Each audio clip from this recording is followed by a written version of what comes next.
Hello, this is Kaan from Turkey. I'm an aquaculture professional and I'm trying to improve the perception of seafood consumption around me. Welcome to my podcast, Understanding Underwater. Today we are shifting our focus from seafood consumption to exploring the diverse shapes of fish. Have you ever wondered why fish exhibit such a wide range of shapes? You will find the answers in this episode. If you're ready, let's find the true answers.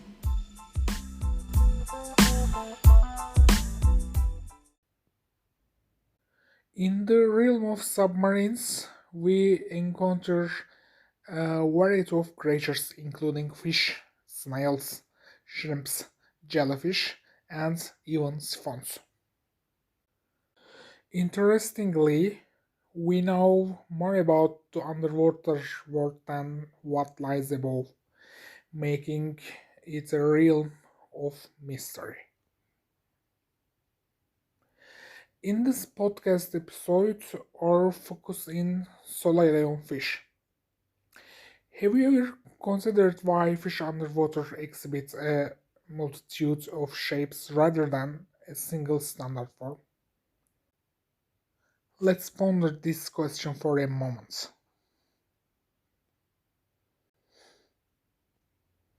I want you to do something. Imagine two fish. One of them is common sea bass and the other one is sole. How would you describe the difference in their shapes? To aid in this exploration, consider that a sea bass resembles a traditional fish shape with streamlined body, a mouth at the front, a prominent tail at the back, a spiny dorsal fin, and two fins near its gills. On the other hand, a sole presents a completely different shape, akin to flattened and twisted piece of cheese, with its mouth, fins, and tail located in different positions.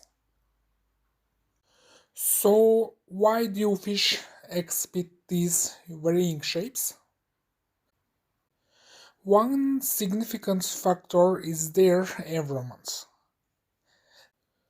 The specific zone of the water in which fish reside greatly influence their body shapes. For instance, fish like tuna, found in the bright zone of the water, need to swim quickly to chase prey and avoid predators.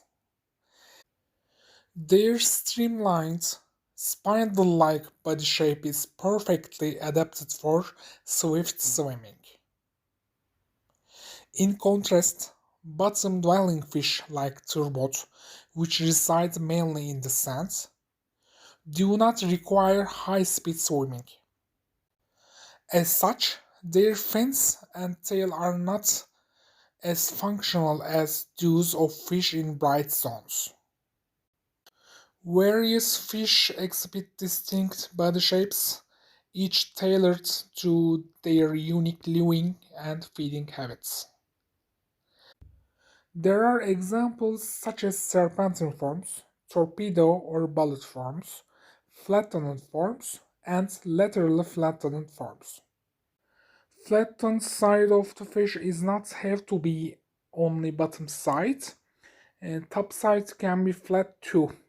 The best example is remora to it. This fish swims around the shark and keeps themselves from enemies with size of the shark. I would like to give some specific examples to other body types. Angulidea swims in between of the rocks that base of the sea. Fusiforms one swims fast and hunting at the littoral zone where the sunlight come into. Depressiforms lives base of the sea and bury themselves to the sand and they are really good at camouflage. Compressiform swims in the little and narrowlets easily. Fish body shapes are not static and can change over time due to factors like climate change, food availability, and habitat alterations. Wherever the fish lives, where it hunts, where it hides, where it enters and exits, where it stirs, its shape changes and transforms accordingly. Moreover, life and feeding habits affect not only the body shapes of the fish, but also the location of its mouth, the shape and number of its fins, its tail, their number, all of them. Just because fish have a certain shape today doesn't mean that they will have the same shape in the future. Let's see what climate change, food availability, and habitat changes will show us. Thanks for joining me today and listen. I hope you are clear with why fish have so many different shapes. It's interesting, isn't it? If you found today's episode as fascinating as I did, you are going to love the other episodes too. Do not miss out on the next wave of excitement. Make sure to subscribe to me. Thanks again for being part of the journey.